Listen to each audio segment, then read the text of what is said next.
Hello and welcome to An Idol Called Food. I'm your host, JT Tapias, and in today's episode, we're going to talk about something interesting that comes up all the time inside of our nutrition programs, and it's this. I get people that tell me all the time, JT, I'm just not a disciplined person. I've tried all these different things, and it just hasn't worked for me, and I just believe that I am not disciplined. Well, I'm here to tell you that I don't believe that discipline is a pre-genetic disposition. In other words, I believe that discipline is a recipe. Okay. There's so many definitions of discipline out there. Some of the ones that I have encountered and that I really like are these particular two. Okay. Discipline is a concerted effort to follow specific parameters with a specific timeline leading to a repeatable outcome. I really like that definition because it gives us a lot of guidance and it allows us to see discipline from a very tangible perspective versus thinking that it's something that some people have and some people don't. But the definition that I love the most about discipline is this. Discipline is doing the things that you know you should do, even when you don't want to, yet doing them anyway. Isn't that true? I once heard someone recently said, everything you want is on the other side of discomfort. Man, that hit me like a ton of bricks. Isn't that true? And we often think, this is just going to hurt this goal that I'm trying to achieve. I'm trying to lose weight. I'm trying to stay in shape. I'm trying to live longer. I'm trying to have a quality life. Man, this is going to be so hard because I've lacked that discipline all my life. Well, I'm here to tell you that today I'm going to break it down systematically for you so that these things, whether it's your fitness goals, your spiritual goals, your relationship goals, your parenting goals, so that all these things can be tangible, can be something that you can achieve very quickly without having to exert a ton of energy. I want to give you a little bit of context. And before I do that, I don't know if you follow me on this channel, but you probably heard other videos in where I have, I've spoken a lot and I'm pretty open about my childhood. I had a lot of dysfunctionalities growing up. I grew up in a pretty dysfunctional home, and that created a series of traumas in my life. Some of those traumas were learning disabilities. I had dyslexia. Looking back, I had, PTSD. I had a bunch of issues in my life that really set me back, right, as a young kid. And these struggles created lots of insecurities and difficulties in socializing. I got kicked out of school. By the age of 7, I had got kicked out of 3 schools. So I had a lot of behavioral issues.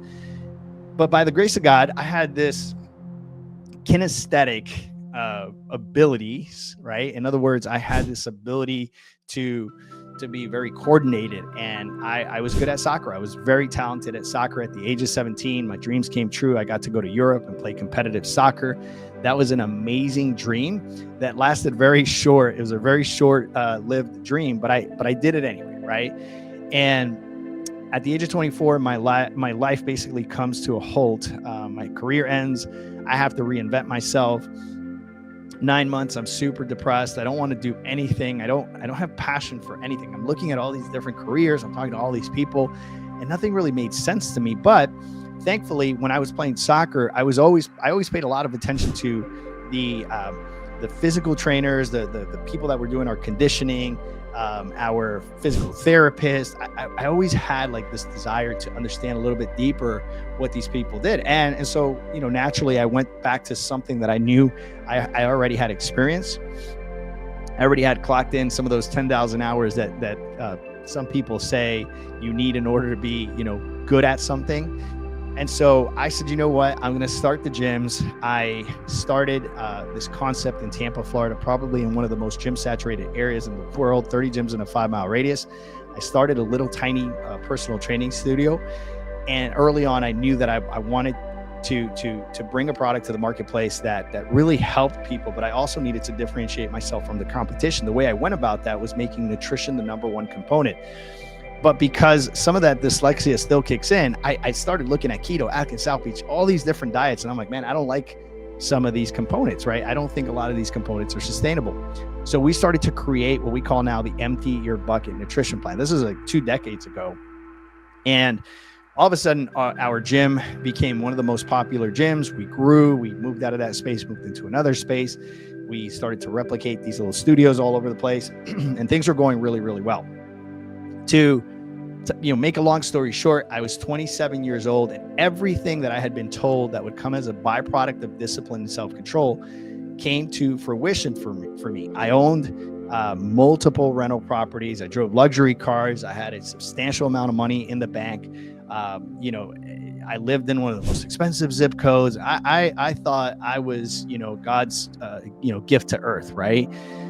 Boy, was I wrong. I achieved a lot of things materially, but inside I was pretty empty. And I couldn't understand because I had achieved this thing called discipline and self-control. And I thought, hey, this is all that matters. And, something really interesting happened. And by the way, I share this with you, not because I'm trying to impress you, but impress upon you this idea that when we become deliberate in certain areas of our life, we can accomplish incredible things. However, all these things that I'm telling you were just material success. At the age of 33, I encountered Jesus, and my life radically changed and transformed for the better in a almost a miraculous way. I went from having a lot of issues, a lot of dependencies, to literally like just living this very diligent and self-controlled life, which now it wasn't just the material things, but I had peace and all these great things started to come into my life. And so, before all that happened, all the spiritual stuff happened, that discipline and self-control that I had before to achieve things was literally just me white knuckling my way, me working really hard to achieve these things. And that was great. I saw the benefits of that. But this time it was different because that same discipline, God was using that same discipline, but in a very different way. I started to get into the Bible, which I had tried to read many times before, and I used to get really frustrated because I couldn't understand anything. Now, all of a sudden, I started to see the Bible very differently, and I became very diligent with reading and studying and, looking at extra biblical books and understanding not just what the religious texts were saying, but I wanted to understand the Jewish culture, and I wanted to understand why all these agrarian concepts were being taught inside of the Bible, and what did that mean, and was Jesus a historical figure? And so I went and I read about the historians at the time, someone named Josephus, who actually wrote about Jesus even though he was a Jew. And so I tell you this to say, I took all that discipline from just trying to get all these material things, and I poured them into my spiritual life, and boom, I excelled. What I'm saying here is that discipline is this hybrid thing that when you get discipline in one area, it can spill over very positively into other areas of your life. So how do we achieve this discipline, right? How do we actually gain this discipline? If we say, hey, I'm not, the most disciplined person, I don't know that this is for me. That sounds great. Sounds like you were a disciplined guy. Nothing can be further from the truth. So I want to give you this model that I have always utilized when I'm looking to start or I start thinking about a goal. Like, how do I approach this in a diligent way so that discipline can be a recipe, right? So hear me out. This is going to start very basic. The first thing I like to do is I like to actually write in big, bold letters, my goal. What is my goal, right? What do I really want? And I have to get very specific because oftentimes the first thing that comes to our mind is very superficial. I want to lose weight. Why? Well, I want to get healthy. Yeah, okay, that's great. But why, right? And so I like to ask myself 7 questions back to back that piggyback off of each other. Why do I really want this? Well, I want to get healthy. Why do I want to get healthy? Well, because I want to live longer. Why do I want to live longer? Well, because of my daughters. I want to be around for my daughters. Why is that important to you? Well, because I want to make sure that they can lean on me as long as possible. Why is that important? Well, because when they get married, I want to be there to support them, and I want to be, that kind of dad that they can always count on. And why is that important? Well, I didn't have a dad in my life, and as a byproduct of that, I made a lot of mistakes, and I don't want them to make mistakes. You get the point, right? So we dig really deep until we get to the core of what we really want. And second to that, we ask ourselves the question, why do we want it? What is the desire? Okay, why is this particular thing important to us now? In other words, if you're trying to lose weight right now, why is now the time? Because you've been thinking about this for a very long time. So why is it that you want to actually do something about it now? I would also ask myself, what is the driving force? Is it fear-based? Is it love-based? Maybe you got a bad doctor's report. You know, I'm not opposed to that kind of motivation for a little while, but we have to seek a love-based force, right? Something that I like to call anabolic versus catabolic. Catabolic is breakdown, anabolic is buildup, something that really builds us up.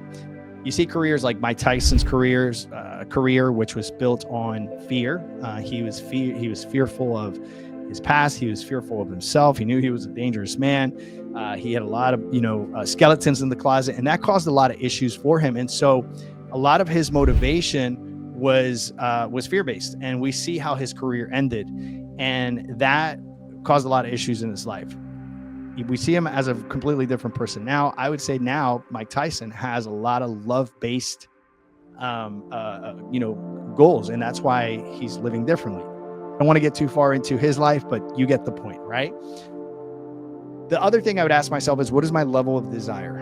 On a scale from 0 to 10, how much do I want this, right? And can I just say that I have yet to talk to someone that says, I am at a level 1 or a level 2. Everyone is at an 8, 10, 9. But then I like to say, put your money where your mouth is, right? We start seeing that as people start to move into this process, and we truly understand how motivated you are. When you encounter the roadblocks, when you encounter the obstacles, do you continue to move forward or do you back off?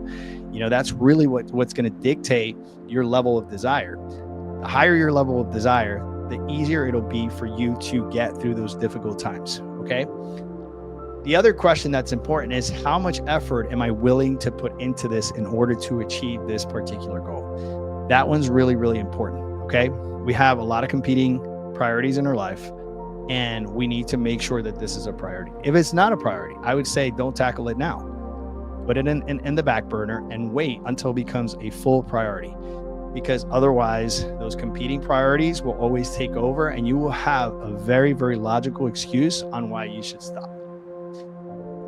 I also like to ask the question, what could stop you? Because this allows me to understand where your belief systems are, right? We all have limiting beliefs, or what I call gremlins. These are the little things that, just talk in your ear, tell you can't do it, you shouldn't do it, you look great already. You have those people in your circle of influence that are telling you, oh, you don't need to lose weight, you look great just the way you are. All these little sort of voices that come in create limiting beliefs, right? So we need to figure out what those limiting beliefs are, how you interpret success versus failure. We need to understand if there are some external obstacles. Maybe you live in a household where, people eat Lucky Charms for breakfast, lunch, and dinner. So we need to create some healthy boundaries there. We need to have some conversations with some of those people and say, hey, here's what I'm trying to do. You get the point, right? So we need to figure out what those limiting beliefs are.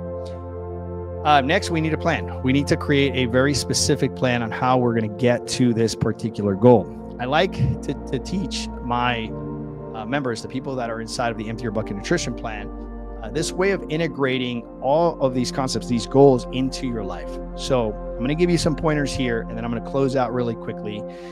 And it's weekly intention setting. I like to create micro goals. We have this big goal. Maybe it's to lose 30 pounds, 100 pounds, and look at that goal, it seems like it's not achievable. But if we break it down to micro goals and we actually say, this week I'm going to lose 2 pounds, and every week you set 1 or 2 or 3 pounds, something that's realistic that you can achieve, then your mind can digest that, and it will help in the process of you doing what you have to do, which is my second point, right? You need to create a concrete schedule for the particular activities that are going to get you to lose 2-3 pounds that week, for example, right? So maybe that is, you set Monday, Wednesday, Friday at a specific time, you're going to do cardios, or you're going to meal prep on Sundays from 5 to 6:30.